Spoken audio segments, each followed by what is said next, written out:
जिस तरह से देव प्रतिमाओं की प्राण प्रतिष्ठा विधि विधान से की जाती है, उसके लिए संपूर्ण अनुष्ठान होता है।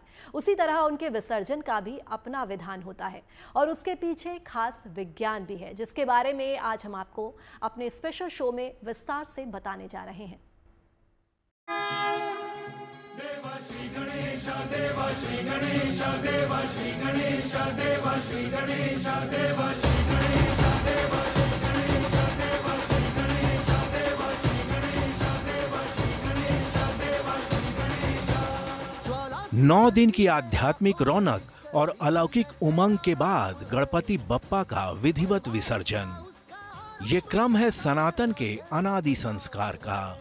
पौराणिक मान्यताओं और सनातन परंपरा के अनुसार भाद्रपद के शुक्ल पक्ष की चतुर्थी यानी गणेश चतुर्थी के दिन विधिवत पूजा अनुष्ठान के साथ गणपति बप्पा का आह्वान किया जाता है। इसके लिए अलौकिक देवता के लौकिक स्वरूप के रूप में उनकी मूर्ति की स्थापना की जाती है और उस मूर्ति में वैदिक मंत्रोच्चार और धार्मिक अनुष्ठान के साथ प्राण प्रतिष्ठा की जाती है। प्राण प्रतिष्ठा होने के साथ ही मूर्ति व्यापक चेतनामय हो जाती है। श्रद्धालु उस मूर्ति में साक्षात प्रथम पूज्य विघ्नहर्ता गणेश का दर्शन करते हैं और उनकी पूजा अर्चना कर मनवांछित फल पाते हैं। इन 9 दिनों में गणपति बप्पा की लौकिक उपस्थिति इतनी दिव्य और चैतन्य होती है कि सनातनी श्रद्धालु उन्हीं में अपने अस्तित्व को विलीन कर देते हैं। Create a God, create a frenzy around him, make him your entire life. For those 15 days or 1 month, there's nothing else but Ganesh. We eat what he eats, we only like what he likes, everything is about him. अब सवाल ये है कि जिस विग्रह में मंत्रों के प्रभाव से प्राण प्रतिष्ठा कर दी जाती है, उसके विसर्जन की परंपरा क्यों चल पड़ी? जिस मूर्ति में हमने प्राण प्रतिष्ठा कर दी, 10वें दिन उस सजीव मूर्ति को जल समाधि क्यों दे देते हैं? दरअसल विसर्जन का विज्ञान और उसके पीछे की आध्यात्मिक चेतना अत्यंत अद्भुत है। पहले विधिवत स्थापना और उसके बाद परंपरागत विसर्जन सृष्टि के अनादि क्रम सर्जन, पालन और लय की शाश्वत चेतना के प्रति हमें सजग और जागरूक करता है। ये हमें बताता है कि जो गणपति 9 दिन या उससे अधिक दिन भी चिरंतन चेतना के रूप में हमारे साथ थे, उन्हीं को बहती धारा में हमने विसर्जित या विलीन कर दिया है। यानी अपनी कल्पना से हमने एक सुंदर चेतन रूप दिया और फिर उस चेतन रूप के साथ अपने अस्तित्व को पूरी तरह जोड़ दिया और आखिर में अपनी सुंदर कल्पना को भी जल की धारा में प्रवाहित कर दिया। अब इसके पीछे छिपे गूढ़ तात्विक संदेश को समझने की कोशिश करिए। जिस तरह गणपति बप्पा को हमने अपनी पावन परिष्कृत कल्पना के आधार पर 9 दिन के लिए गढ़ा, उसी तरह हमारे चारों ओर छाए दुख, अवसाद, कष्ट, क्लेश भी हमारी मलिन कल्पना से गढ़े जाते हैं और अपनी ही गढ़ी हुई कुरूप विद्रूप कल्पना का साक्षात्कार कर हम परेशान होते हैं। हमारे लिए परेशानी का सबब बनने वाली उन विद्रूप कल्पनाओं को भी हम चाहें तो विसर्जित कर मुक्त शुद्ध बुद्ध हो सकते हैं।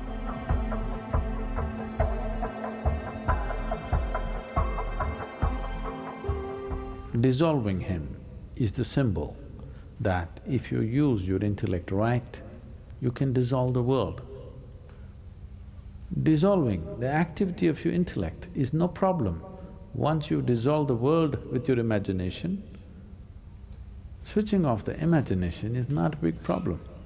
You can obliterate the universe with your imagination. In your experience, universe will not exist if you create a powerful imagination. But then, switching off the imagination is a much simpler process. If the imagination is consciously developed, turning it off is easy.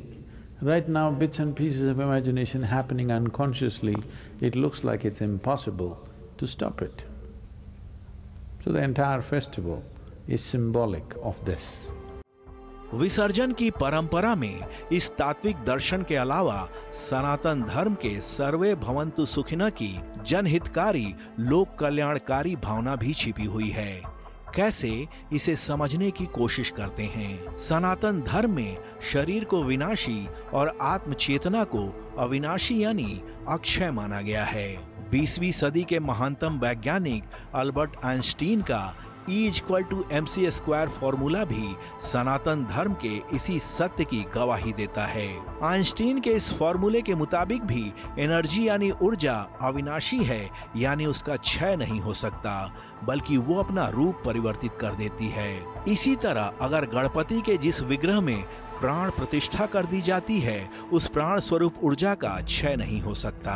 इसीलिए जब हम गणपति बप्पा की प्रतिमा का विसर्जन करते हैं, तो जिस मिट्टी से वो प्रतिमा बनी है वो तो जल के तल में जाकर स्थिर हो जाती है, लेकिन उसमें प्राण तत्व की जो सनातन चेतना है वो जल के साथ एकाकार होकर प्रवाहमान हो जाती है। यही वजह है कि बप्पा का विसर्जन हमेशा बहते पानी के स्रोत में किया जाता है, ताकि विघ्नहर्ता की कल्याणकारी चेतना बहते पानी के माध्यम से जन जन तक पहुँचे और ज्यादा से ज्यादा लोगों का हित हो सके। साफ है कि गणपति बप्पा के विसर्जन की परंपरा गीता के उसी ज्ञान की मुनादी है जिसमें भगवान कृष्ण ने कहा है कि शरीर या पिंड विनाशी है, जबकि आत्मा अजर अमर अविनाशी है। नैनम छिदन्ति शस्त्राणि नैनम दहति पावकः न चैनम क्लेदयन्त्यापो न शोषयति मारुतः। साफ है कि बप्पा के विसर्जन की परंपरा में व्यापक जन कल्याण की भावना भी समाहित है। इसमें जन कल्याण का एक और गूढ़ रहस्य छिपा हुआ है। जिस नदी, समंदर या बहते पानी में गणपति की आत्म चेतना को प्रवाहित किया जाता है, उसके जन जन तक पहुंचने की एक सीमा है। लेकिन यही बहता पानी जब इवेपोरेट होकर बादल बनता है और बादल जब बारिश के रूप में नीचे आता है, तो फिर वो सर्वव्यापक हो जाता है। इस तरह गणपति की तात्विक चेतना बारिश के रूप में जन जन तक पहुंच जाती है। ऐसी भावना हमारे मनीषियों ने अपनी सतत साधना और सूक्ष्म दृष्टि के आधार पर सदियों से की है। गणपति विसर्जन के पीछे एक और अत्यंत गूढ़ रहस्य छिपा हुआ है। दरअसल विसर्जन के माध्यम से माया मोह के जाल में फंसे मनुष्यों को बप्पा ये संदेश देते हैं कि संसार में जो भी स्थूल है, वो शरीर हो या कोई और वस्तु, सबका नाश तय है। गणनायक विनायक अपने भक्तों को ये बताने की कोशिश करते हैं कि शरीर साधन है अमूर्त चेतना को ऊर्ध्वगामी बनाने का। शरीर साध्य नहीं है, साध्य तो सूक्ष्म चेतना है जो अपनी अलौकिक स्थिति के अनुरूप लौकिक शरीर धारण करती है। बप्पा स्वयं के विग्रह के विसर्जन की परंपरा के माध्यम से ये सत्य उद्घाटित करते हैं कि जब मेरा लौकिक स्वरूप भी नाशवान है, तो फिर पंच महाभूत से बना इंसान का शरीर कैसे अविनाशी हो सकता है। चूंकि गणेश चतुर्थी के दिन बप्पा के आह्वान और उनकी मूर्ति की स्थापना के बाद 9 दिन तक वातावरण में अद्भुत अलौकिक रौनक घुल जाती है, इसलिए विसर्जन के दिन लौकिक दृष्टि से उस जगह पर थोड़ा सूनापन हो जाता है और कई श्रद्धालु तो उदास भी हो जाते हैं। वैसे भक्तों के मन की शांति के लिए विसर्जन से पहले बप्पा को फल मिष्ठान आदि से प्रसन्न करने का विधान किया गया है। इस परंपरा से मन में ये भाव प्रबल हो जाता है कि हमने बप्पा को हर विधि से प्रसन्न कर उनकी विदाई की है। कहने की जरूरत नहीं कि गणपति की स्थापना